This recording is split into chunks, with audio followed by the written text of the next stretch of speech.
Penuntun Saat Teduh Sinode Gereja Kristen Jakarta, Rabu 4 November 2020. Allah tetap berdaulat. 1 Raja-Raja 21 ayat 17-29. Tetapi datanglah firman Tuhan kepada Elia orang Tisbe itu, bunyinya, "Bangunlah, pergilah menemui Ahab Raja Israel yang di Samaria.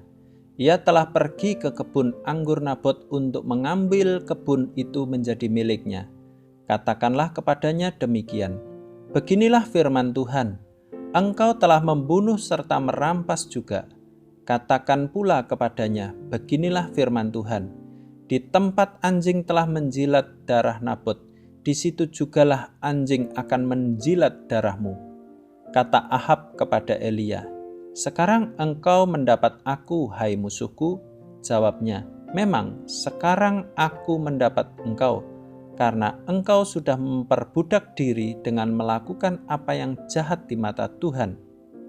Sesungguhnya, aku akan mendatangkan malapetaka kepadamu. Aku akan menyapu engkau dan melenyapkan setiap orang laki-laki dari keluarga Ahab, baik yang tinggi maupun yang rendah kedudukannya di Israel. Dan aku akan memperlakukan keluargamu sama seperti keluarga Yerobeam bin Nebat dan seperti keluarga Baesa bin Ahia, oleh karena engkau menimbulkan sakit hatiku dan oleh karena engkau mengakibatkan orang Israel berbuat dosa. Juga mengenai Isebel, Tuhan telah berfirman, anjing akan memakan Isebel di tembok luar Yisrael. Siapa dari keluarga Ahab yang mati di kota akan dimakan anjing, dan yang mati di padang akan dimakan burung di udara. Sesungguhnya tidak pernah ada orang seperti Ahab yang memperbudak diri dengan melakukan apa yang jahat di mata Tuhan, karena ia telah dibujuk oleh Isebel istrinya. Bahkan ia telah berlaku sangat keji dengan mengikuti berhala-berhala, tepat seperti yang dilakukan oleh orang Amori yang telah dihalau Tuhan dari depan orang Israel. Segera sesudah Ahab mendengar perkataan itu, ia mengoyakkan pakaiannya, mengenakan kain kabung pada tubuhnya dan berpuasa. Bahkan ia tidur dengan memakai kain kabung dan berjalan dengan langkah lamban. Lalu datanglah firman Tuhan kepada Elia orang Tisbe itu, "Sudahkah kau lihat bahwa Ahab merendahkan diri di hadapanku? Oleh karena ia telah merendahkan diri di hadapanku, maka aku tidak akan mendatangkan malapetaka dalam zamannya. Barulah dalam zaman anaknya, aku akan mendatangkan malapetaka atas keluarganya." Orang tua yang bijaksana selalu menjalankan peran yang seimbang antara reward dan punishment, penghargaan dan penghukuman, dalam penerapannya kepada anak-anaknya. Tanpa keseimbangan tersebut akan menyebabkan akibat yang fatal. Orang tua harus tahu persis kapan harus memberikan penghargaan dan penghukuman secara tepat. Sebagai contoh, anak-anak yang melakukan hal-hal positif, baik dan berprestasi, maka orang tua tidak pelit memberinya apresiasi.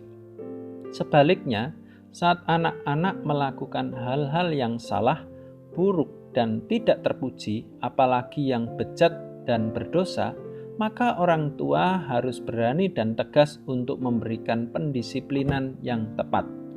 Allah seolah-olah diam dan tidak mencegah kejahatan Ahab dan Isebel, sehingga Nabot akhirnya tewas karena kejahatan mereka. Benarkah Allah tidak peduli dan tidak berdaulat dan hanya diam saja? Tentu tidak.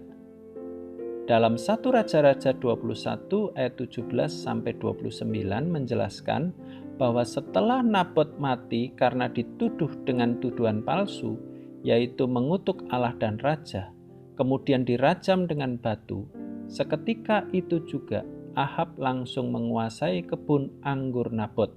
Maka Allah langsung berfirman kepada Nabi Elia agar menegur Ahab dengan keras, Teguran Allah diberikan kepada Ahab karena dia telah merampas dan membunuh Nabot. Penghukuman Allah terhadap Ahab adalah menghukumnya mati sebagaimana Nabot mati. Menghukum keturunannya. Dosa Ahab yang lain adalah merekayasa melalui surat palsu, menganggap nabi Tuhan sebagai musuh, menyakiti hati Tuhan, penyembahan berhala. Semua tindakan dosa tersebut sangat dipengaruhi oleh istrinya yang memang tidak mengenal Tuhan. Allah yang berdaulat punya hak penuh untuk menghukum Ahab dan keluarganya. Bagaimana dengan hidup Anda? Adakah dosa terus-menerus menguasai hati Anda? Roh Allah yang diam di dalam kita akan terus menyadarkan kita akan bahayanya dosa yang merusak relasi kita dengan Allah dan sesama. Roh Allah juga senantiasa mengajarkan kebenaran firman Tuhan kepada kita untuk menuntun kita semakin hari semakin mengasihi dan menaati Allah, bukan sebaliknya. Jika kita berbuat dosa, maka ada konsekuensi yang kita terima dari perbuatan itu. Konsekuensi ini adalah bentuk penghukuman atau pendisiplinan Allah kepada kita. Ini diberikan untuk menyadarkan kita akan bahayanya dosa.